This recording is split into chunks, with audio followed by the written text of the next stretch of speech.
Historic Auto Attractions in Roscoe, Illinois, and I got to walk up on Wayne Lansing. Whoa. Wayne, it's been a long time since we've talked. It was probably, when did you first start this museum? Well, I started it in 2002, Richie. I believe I was here about that time. We shot 2 television shows here, folks, and we're back here because since then, since I was here last, you doubled the size of the museum. Well, I did. I started out in 2002, and I took out a large loan to buy out a collection that was a very important collection and put up the building. I had a 20-year note.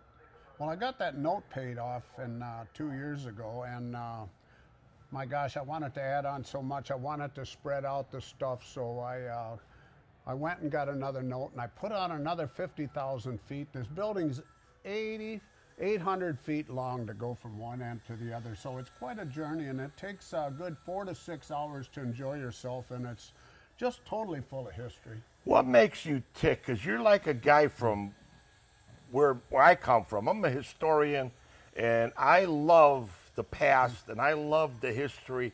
But what makes you tick? You got a little bit of something here for everybody. I told it earlier. You got stuff for kids from 8 to 80. And you'll put a smile on all their faces. Grandma could come, mom could come, your aunt, you know, everybody's welcome here, and they're all going to find something that they really enjoy the history of. Well, I do feel you said that correctly, because I do got a little for everything. When I added on the museum, we even added now an animal kingdom. We got elephants, giraffes, zebras. I mean, we got everything in there, and we got the stuff for the ladies, the guys, the children, a large collection of Old West. And when I started this, it was automobiles, so I call it Historic Auto Attractions.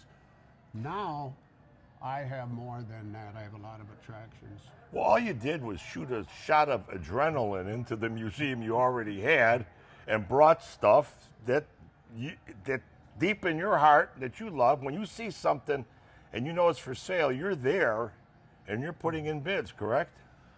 Well, I do. There's a lot of things I lost because you just simply can't afford to buy every piece. There's some of the stuff that's a little out of reach. But I collected some pretty important stuff. What do you think? What do you think you have in money in this museum? Well, I really don't like to share that. Okay, that's fine. Because let's put it this way. I got a lot of stuff at really good deals where in today's market it's really increased in value. A lot of people buy artifacts anymore because they get return on investment through times. The value has went up a lot on some good artifacts. Well, when you're buying in auctions and that too, there's like the person that started that museum or whatever it was, he had a passion for it like you and I have. Then he passes away and the kids don't have any passion for it. They just want the money. So they'll auction it off for a good price if you're a buyer, correct? Now that is well put. Like my Abraham Lincoln room, this here gentleman, his name was Dr. Lattimore, and all he did was collect things on Abraham Lincoln, and he got the best. Well, he did pass away, and then that stuff got put into an auction, and I bought about everything that I could out of it, and all of that was in a really nice one collection that a gentleman had. The same thing happened to my Kennedy, a guy named Robert White. He collected a lot of stuff. Well, he had a museum in Tampa, Florida, and he had it going, and he loved it. He was a passion of his, just Kennedy. Yeah. And I bought about every single piece I could out of that and made a largest Kennedy collection, I would say, in the world we have here. Very well put.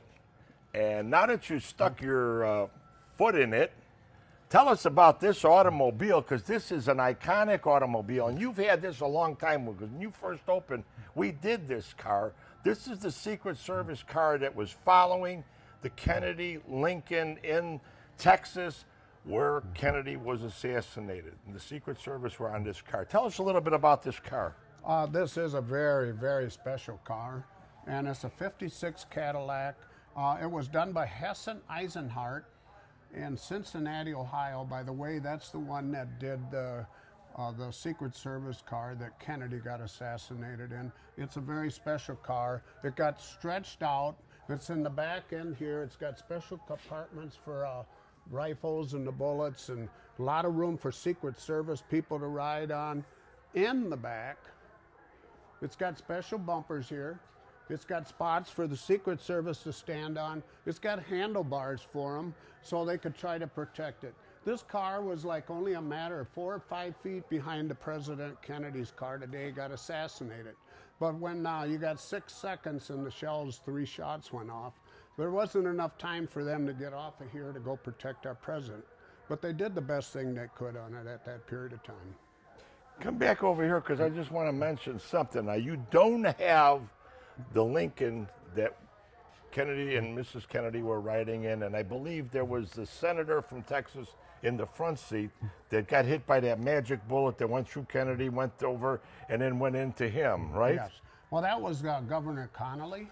Right. And I have a tribute car made exact specs, how it looked in it. It was used in 11 different movies out in Texas, and it is to the specs. The actual car that Kennedy got assassinated in, since that day, there is no more open cars. They're all sealed off, bulletproofed and everything. That car's in Henry Ford Museum. Okay. And it don't give you the same feel anymore since that. But this car I have over here, it is 100% to the specs. Wayne, I want to take you to some of the other pieces you have here. You have any time to spend with us a little bit more time? Hey, you had time to come way up here. I have time for you. All right. And I appreciate you being here. You know, thank you, Lord. Let's move on.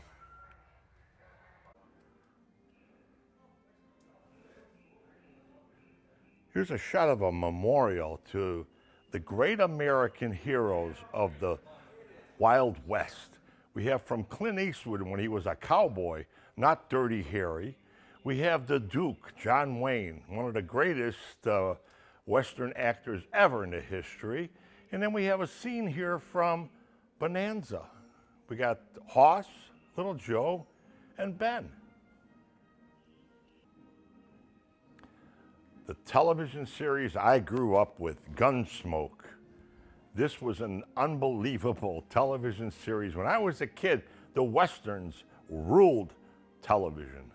And here we have an iconic scene, the original piano that was played on in the television series, and the chair that Doc used to sit on. Gunsmoke. This is another interesting display here at the Historic Auto Attractions in Roscoe, Illinois. This cowboy was built with all kinds of parts, nuts and bolts and washers, and very, very, very creative.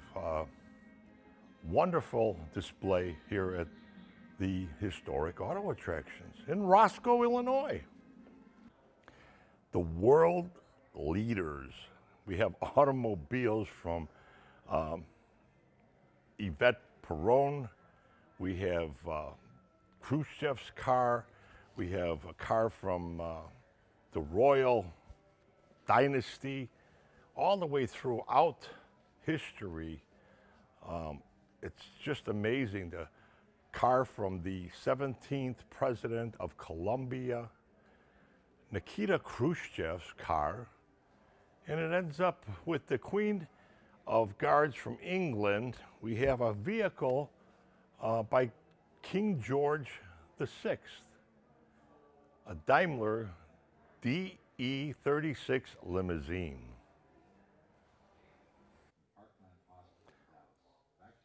The Hall of Presidents, the United States Presidents of the United States is just, this is like something out of Walt Disney World. I remember when they first opened and went there, and they had a display of the presidents of the United States that were talking and everything. But this display is really a part of history. It's just really something to see. One of the wonderful things about the Historic Auto Attractions in Roscoe, Illinois is he has a little bit of everything. You all know from watching my shows and everything else, I love history and I love the old stuff. And to be able to see these kind of things, it just puts smiles on people's faces.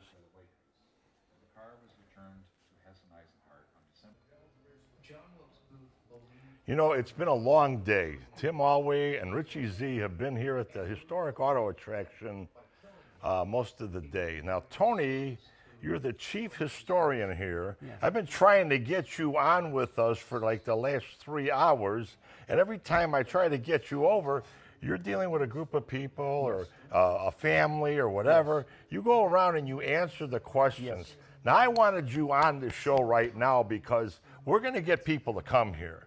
Well, And thank you're you. here most of the time, Saturdays and Sundays. Saturdays and Sundays, and if we're going to try to increase our days next year that we're open, and I intend on being here most all the time, starting next year on the first week of April. And right now, though, I've been here just Saturdays and Sundays because I... So we're now in the Lincoln display that you guys have here. You have a beautiful display of Lincoln sitting in a chair, a model of him. Yes. We have the actual chair Yes, from the White House. yes, the actual chair from the White Tell House. us a little bit about this. I'm going to have you back up just 1 foot. There we go. Where we can see the chair and everything. Tell us a little bit about Well, this. this is one of his favorite chairs because it's so incredibly comfortable. He loved the chair, and as a matter of fact, he sat in this chair every day, virtually, and would read his notes. And the fascination, of course, was it was a gift to him, and he just always just enjoyed it. Now, I read something, and I think it was Lincoln. You know, I do a lot of Chicago history. That's what I specialize in. They had the Lincoln-Douglas debate in Chicago, Illinois, Sure. down on Michigan Avenue and that back in the day. But I heard, you know, he was tall and everything. He had some issues with his back. Well, actually, Brooks Brothers made most of his outfits, his suits, and of course they were wool suits. And of course, what he would do is he would slide out of the chair because the president was 6'4". Right. And of course, that's why you see the it's a little more worn in the front. I think you and a guys little should more side. reupholster it, don't you? Well, of course, any artifact, you can't touch anything. And you know I'm that, kidding. Of course, I know that. But it's an extremely comfortable chair, and we're very proud to have this chair. Chicago is our inspiration. Richie Z's Chicago is the only storyteller. For an unforgettable tour experience, discover Richie Z's Chicago History Tours up to 6 people. We pick you up and we bring you back. Book a tour with Richie Z by calling 312-841-2560. Check out our website, Richie Z, at Chicago History and Automotive Heaven, RICHIEZIE.com.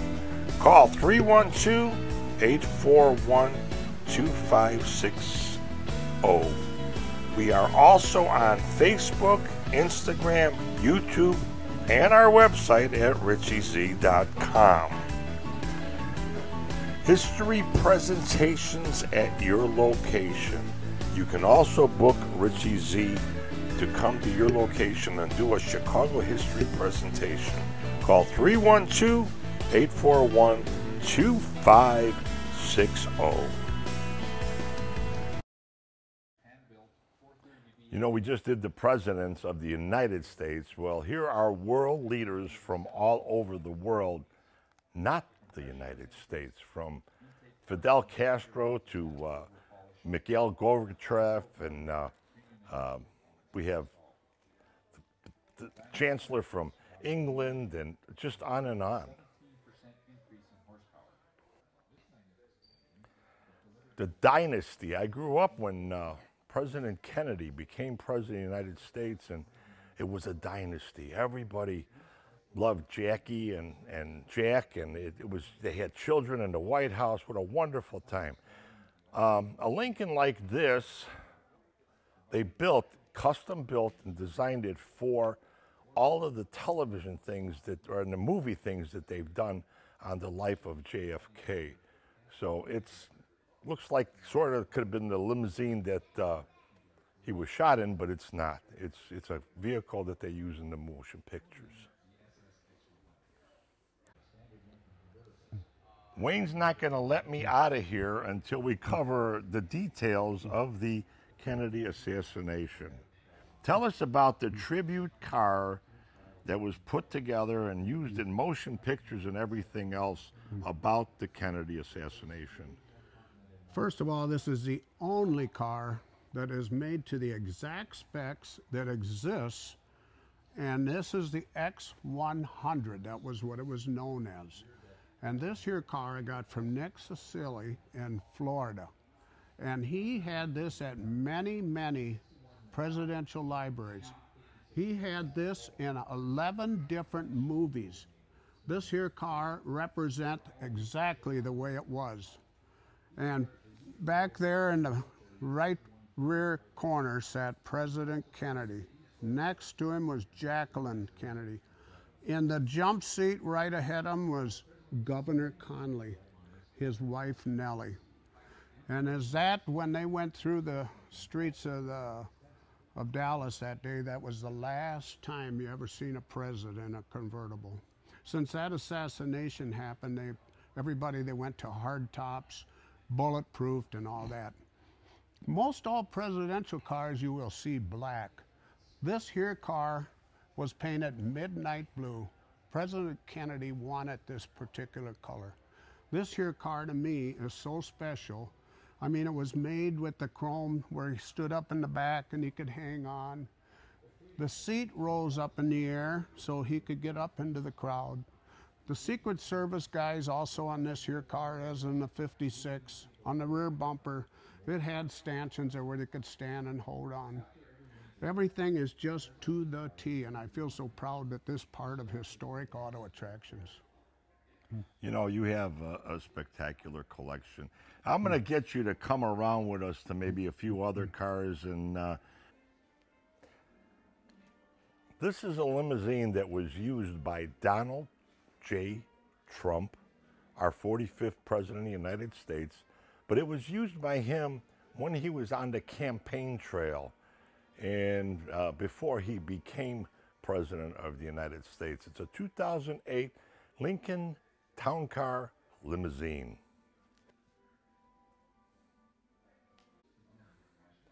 You know, this was a limousine that was used in the White House during the term of Richard Nixon's presidency, our 37th president of the United States. You know, the Secret Service in the United States got real serious about transporting our presidents, especially after what happened to Kennedy. So this one was built really cool. The one thing I want to mention about this, because he has a lot of limousines from prior world leaders, but also many from the presidency, but they quit doing that now. You cannot buy one in the last, I believe it's the last 15 or even 20 years, because the way they're built, they don't want anybody to be able to figure out how to hurt the President of the United States. So you'll never see none of the newer ones in a collection like this. They actually take them, crush them, and melt them down. They do not sell them.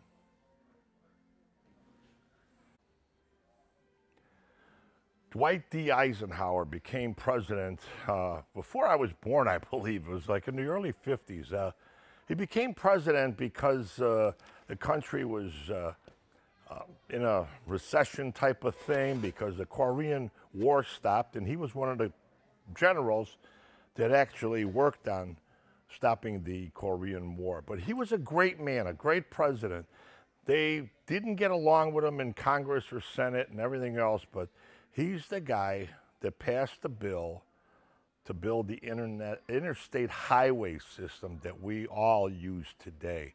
But it was started back in the 50s by Dwight D. Eisenhower. He got the idea from World War II when he was a general, and he got the idea from Europe because when they needed to move and go somewhere, they got on the Autobahn, and it was fantastic. They were able to overthrow Hitler and his whole regime, Mussolini and everybody, because of the interstate highway system back then in Europe. So he brought that to America, and he made it work. Dwight D. Eisenhower, I think, was one of our greatest presidents.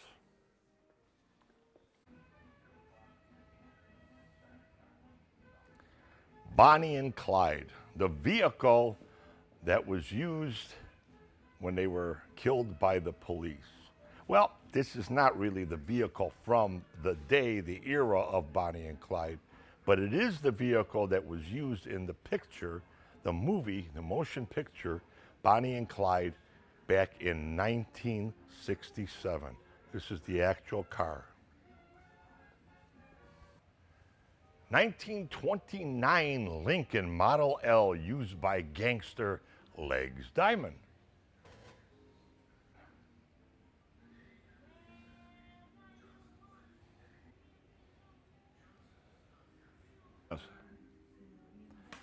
You know, John Dillinger finally met his end with the lady in red. That's one of the reasons I don't date women that wear red. But at the Biograph Theater in Chicago, Illinois.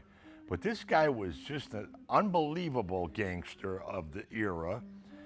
This Studebaker here was used in the getaway from a bank heist where they stole back in the day, in the 20s, I believe it was. They stole over $75,000. That was enough to go out and buy an island with back in the day.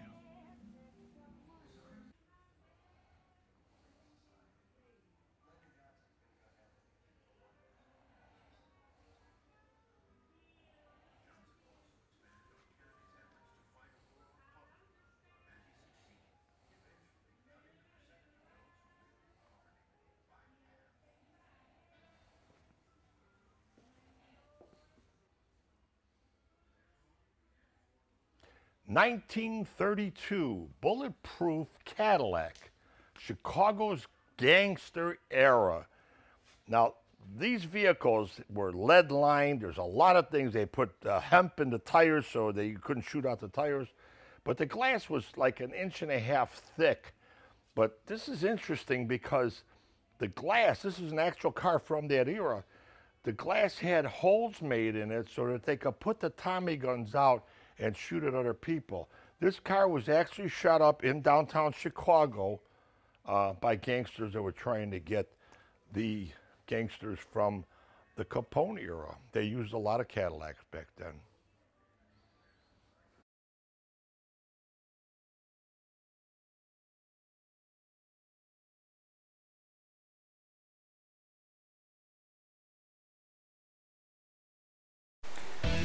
Chicago is our inspiration. Richie Z's Chicago is the only storyteller. For an unforgettable tour experience, discover Richie Z's Chicago History Tours up to 6 people. We pick you up and we bring you back. Book a tour with Richie Z by calling 312-841-2560. Check out our website, Richie Z, at Chicago History and Automotive Heaven, RICHIEZIE.com. Call 312-841-2560. We are also on Facebook, Instagram, YouTube, and our website at RichieZ.com. History presentations at your location. You can also book Richie Z to come to your location and do a Chicago history presentation. Call 312-841-2560.